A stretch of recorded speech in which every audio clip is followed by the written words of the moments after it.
महाकुंभ, करोड़ों श्रद्धालुओं का पवित्र स्नान। प्रयागराज की धरती पावन हुई।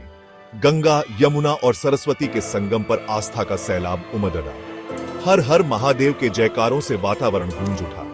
महाशिवरात्रि का पावन दिन। भोलेनाथ का आशीर्वाद पाने के लिए लाखों श्रद्धालु जुटे थे। साधु संतों का जमघट लगा था। भगवा वस्त्रों में सजे, मस्तक पर चंदन और विभूति, हाथों में कमंडल और त्रिशूल लिए साधु जन दिखाई दे रहे थे। भक्ति और उत्साह का माहौल था।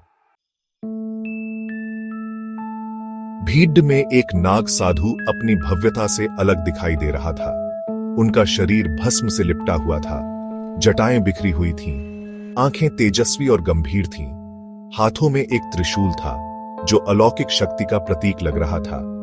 त्रिशूल पर नाग लिपटे हुए थे। त्रिशूल के ऊपर एक चमकता हुआ रत्न जड़ा था। साधु की चाल में एक अजीब सी शक्ति थी। लोग उन्हें देखकर नतमस्तक हो रहे थे। नरेंद्र एक पत्रकार था। वह अपने बेटे रोहन के साथ महाकुंभ के इस अद्भुत आयोजन को कवर करने आया था। रोहन पहली बार कुंभ मेले में आया था। उसके मन में जिज्ञासा थी। वह नाग साधु को देखकर हैरान था। उसने अपने पिता से पूछा, पिताजी, ये साधु कौन है? उनके पास ये अजीब सा त्रिशूल क्यों है? नरेंद्र ने कहा, ये नाग साधु होते हैं बेटा, ये भगवान शिव के भक्त होते हैं।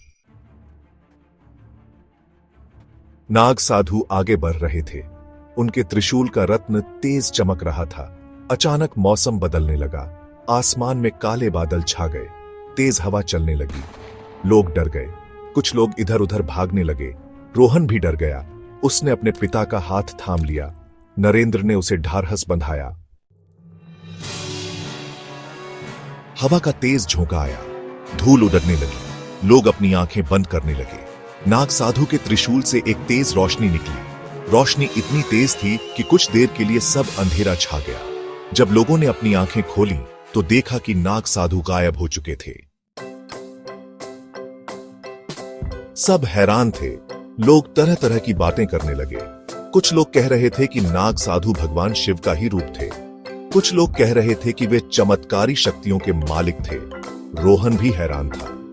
वह अपने पिता से बोला, पिताजी, क्या वो साधु सचमुच गायब हो गए?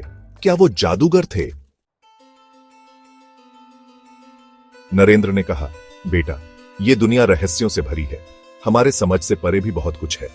तभी उन्हें जमीन पर एक पत्ता दिखाई दिया। पत्ते पर लिखा था, डरो मत, मैं हमेशा तुम्हारे साथ हूं।